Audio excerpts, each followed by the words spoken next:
नमस्कार दोस्तों, आपका एक बार फिर स्वागत है मिशन मार्केटिंग में और मैं आपका होस्ट नरेश। दोस्तों, आज हम जिस टॉपिक पे बात करने वाले हैं वो टॉपिक है सोडियम हाइपोक्लोराइड। ये एक ऐसा केमिकल है जिसके बारे में जो है वो भ्रांतियाँ फैलाई जा रही हैं और कुछ लोग जो हैं हमारे यहाँ ऐसे बुद्धिजीवी हैं जो नीम हकीम खतराए जान वाली पद्धति पे काम करते हैं। बिना R&D के, बिना किसी चीज़ों के बस वायरल चीज़ें कर दी जाती हैं कि साहब ये केमिकल तो चाइनीज़ है, ये केमिकल तो आदमी के लिए घातक है, ये केमिकल तो कोरोना के लिए सही नहीं है, ऐसा करना चाहिए और वैसा करना चाहिए।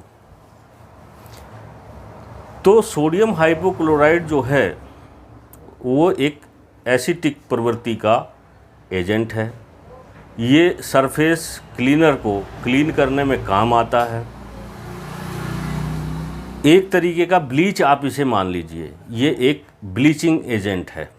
जितने भी बैक्टीरिया होते हैं, जितने फंजी होते हैं, जितने भी माइक्रो ऑर्गेनिज्म होते हैं, उनको डिसइंफेक्टेंस करने का कार्य ये करता है। और आज की डेट में मार्केट में ये धड़ल्ले से बिक रहा है। गवर्नमेंट भी इसका इस्तेमाल कर रही कोरोना से बचने के लिए और रिकमेंडेशन भी दे रही कि भाई इसको जो है आप प्रयोग करें।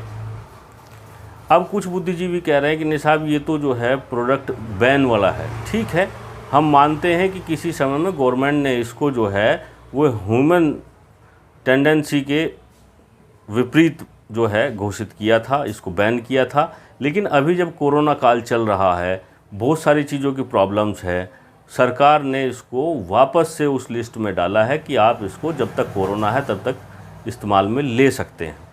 लेकिन साथ में इसकी एक SOP है, स्टैंडर्ड ऑपरेशन और प्रोसीजर्स है, जिसके तहत आपको चलना है। ऐसा नहीं है कि ये केमिकल जो है वो ख़तरनाक नहीं है। केमिकल कोई भी हो वो ख़तरनाक होता ही है। केमिकल का नेचर ही वैसा होता है। वो केमिकल तो केमिकल है, वो जिस चीज़ के लिए बना है सिर्फ उस पे ही काम करता है। तो ये चाइनीज़ वाली जो प्रवृत्ति है, सबसे पहले तो उसे निकाल दीजिए कि कोई चाइनीज़ केमिकल नहीं है। केमिकल जहाँ जिस देश में बनता है वो उस देश का केमिकल होता है। रही टेक्निकल फार्मूले की, टेक्निकल फार्मूले रिसर्च जब होती है तब वो आते हैं और फिर सब देश उस फार्मूले के हिसाब से अपने अपने देश की कंडीशन और वहाँ के वेदर के हिसाब से कंसंट्रेशन तैयार करते हैं उस केमिकल की। तो सारा खेल जो है वो केमिकल फार्मूले का और उसकी कंसंट्रेशन से होता है। अब बात आती है कि इसकी कंसंट्रेशन जो है वो क्या रहनी चाहिए, कैसे प्रयोग होना चाहिए, कहाँ प्रयोग होना चाहिए और क्यों प्रयोग होना चाहिए। तो उन सारे सवालों के जवाब देने के लिए आप ये पूरा वीडियो देखते रहिए और वीडियो अच्छी लगे तो इसको लाइक और शेयर करना ना भूलें। हमें आपके कमेंट्स और आपके सब्सक्रिप्शन से बड़ा सहयोग मिलता है नई वीडियो लाने के लिए। और साथ में आइकॉन जो है घंटे के निशान वाला, उसको भी दबाइए ताकि आप तक हमारी सारी वीडियो टाइम टू टाइम पहुँचती रहें, आपको अपडेट मिलता रहे। सबसे पहले हम जो है बात करते हैं कि इसकी जो है यदि मात्रा आदमी के ऊपर या चलते फिरते किसी जीव जंतु के ऊपर अधिक मात्रा में इसका प्रयोग हो जाता है तो क्या होता है। सबसे पहला लक्षण है कि जहाँ भी सोडियम हाइपोक्लोराइड का इस्तेमाल होगा या तो वो निर्जीव वस्तुओं पे हो और जो अनऑर्गेनिक चीज़ें हैं उन पर हो। उनके लिए है, सरफेस क्लीनर के लिए है और ये ब्लीच करेगा वहाँ। लेकिन यदि गलती से ये किसी ह्यूमन बॉडी पे गिर जाता है या स्प्रे हो जाता है या किसी कारण से वहाँ आपने यूज़ कर लिया, ये सामने वाले ने कर दिया, यदि मात्रा इसकी अधिक है तो आपको जलन महसूस होगी, खुजली हो सकती है, सूजन आ सकती है। ये इसके प्राइमरी सिम्टम्स हो सकते हैं। यदि आपके नाक के द्वारा इनहेल कर लिया गया है तो ये फेफड़ों को भी नुकसान पहुंचाता है और आपको जो है वो डॉक्टरी मदद लेनी पड़ सकती है। कुल मिला के कहने का मतलब है कि इसको डायरेक्ट जो है कंजम्पशन में ना आने दें, ये आदमियों के लिए नहीं है। पहली चीज़, जब इसका आप प्रयोग करते हैं तो मास्क आप लगा करके करें, गॉगल्स का इस्तेमाल करें, ग्लव्स का इस्तेमाल करें, गम बूट्स का इस्तेमाल करें, ताकि आप सुरक्षित रह सकें। अब बात आती है कि यदि हम इसको बहुत ज़्यादा डाइल्यूट कर लेते हैं तो क्या ये त्वचा को नुकसान पहुंचाएगा? नहीं पहुंचाएगा। बहुत कम मात्रा में यदि आप इसका इस्तेमाल करते हैं 0.05% के रूप में, तब ये आप जो है इसको हाथ सैनिटाइज करने में यूज़ कर सकते हैं, क्योंकि ये सस्ता पड़ता है। ऐसा नहीं है कि सरफेस क्लीनर में केवल हाइपोक्लोराइड ही एक केमिकल बचा है, इसके अलावा भी बहुत सारे जो है केमिकल्स बाज़ार में अवेलेबल हैं जो इसका अल्टरनेट हो सकते हैं, लेकिन उनकी कॉस्टिंग ज़्यादा आती है, इसलिए लोग उसको इस्तेमाल नहीं करते हैं। इसीलिए जो है उसको रिकमेंड नहीं किया जा रहा है। जो सस्ते में काम हो सकता है, सस्ता, सुंदर, टिकाऊ, उस वाली पद्धति में इसका होता है। ऑर्गेनिक चीज़ों पे इसको आपको नहीं करना है, खाने वाली चीज़ों पे इसको नहीं करना है, आदमियों के ऊपर इसका प्रयोग नहीं करना है।